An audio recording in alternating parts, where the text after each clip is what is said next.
Ladies and gentlemen, welcome back to another episode of StarCraft. Is this really happening? Am I here talking to you? I missed you guys. You see what I did there? I pretended that ladies watch this show. The ladies and gentlemen, but they don't. Hey, let's be serious here, okay? Yeah.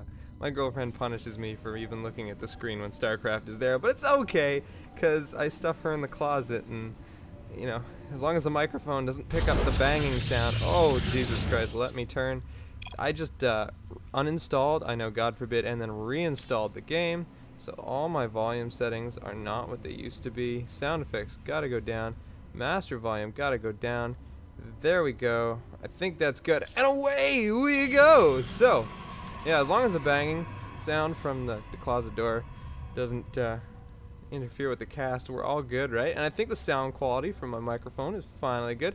Trying to get my new setup here. By the way, guys, this game is between CoLMinigun, I say Colonel, but it's not Colonel.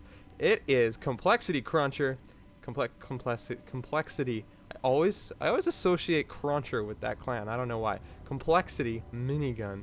Here we are in the bottom left as the blue Protoss and EGPuma, Evil Genius's Puma. People are liking him lately. He is a talented Terran indeed. And you know what? I didn't really hear about him much until just recently. He's really racking in a lot of wins lately. He's definitely one of the more successful Terran around. EG definitely getting some shine from this guy here. And he never, you know, actually, I'm not even going to say much about him. I don't really want to, because constantly the players change up their plays so much, and I was about to say something about how he normally plays, but it's probably not going to happen. Anyway, this is a matchup that I'm extremely familiar with, as I do play Protoss. So the Protoss versus Terran matchup is ingrained in my head.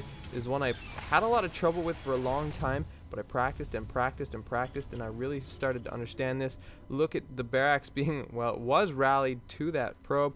The second the probe left the base, the rally point changes. EGPuma just constantly paying attention to every little detail, but there's not much to look at right now, so that's not entirely hard to do. Seeing nothing out of the ordinary from either player right now. It doesn't look like anything terribly aggressive from the Terran player. However, we're not seeing a gas yet, and that's a little bit strange to me. I think he's going for a real, there it is, a really early command center. A 1 barracks command center, which he didn't get a bunker, he didn't get any more Marines other than just 1 to deny scouting.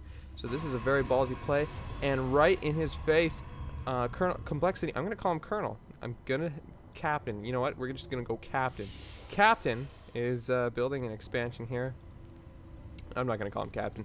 That will annoy even me. Anyway, we are going to see a fast Nexus here. A 1-gate Nexus, which is generally how I play Protoss versus Terran, whether that matters to you guys or not. But it is a very powerful build.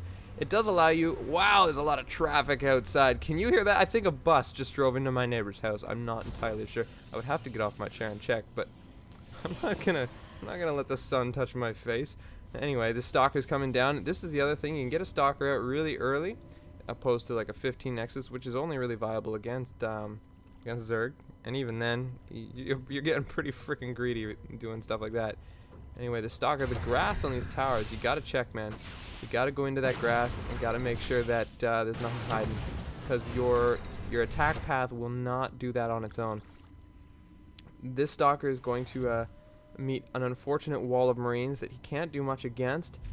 He can kite them back, and they are going to fall for a kiting setup, but no, finally pulled back. Didn't lose anything other than shields. You can see he's still at 80 health, so this is a good time to pull back before you take hull damage as a stalker. And this command center not yet on the ground. Gonna morph into that orbital command before it lifts off in order to get use of that 1 mule, which is a good way to play this. And getting a little bit of lag, that's a bit bizarre. Anyway, I'm gonna see Tech Labs. They're seeing a transition into 3 racks factory. I wouldn't be surprised if this Tech Lab ends up on the factory. As wow, what is with this lag? I'm not really sure what's going on here. I had StarCraft installed on my solid state hard drive, and just recently I uninstalled it. I'm not going to get into why I did that, but reinstalled it onto my non-solid state hard drive, and holy shit, am I ever seeing a difference in just like fluidity. It is crazy.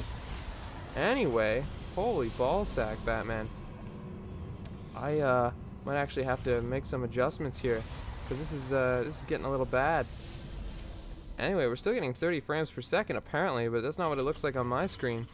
Anyway, so getting back into the game, we are seeing early blink. Like this is a rush to blink, plus early upgrades, weapons versus armor, and I don't know if that's because he knows there's a factory here. I'm gonna go to Minigun's view. He has no idea. He's done no scouting. He doesn't even know that there's an expansion. I mean, he can assume, but the scouting from Minigun is atrocious right now.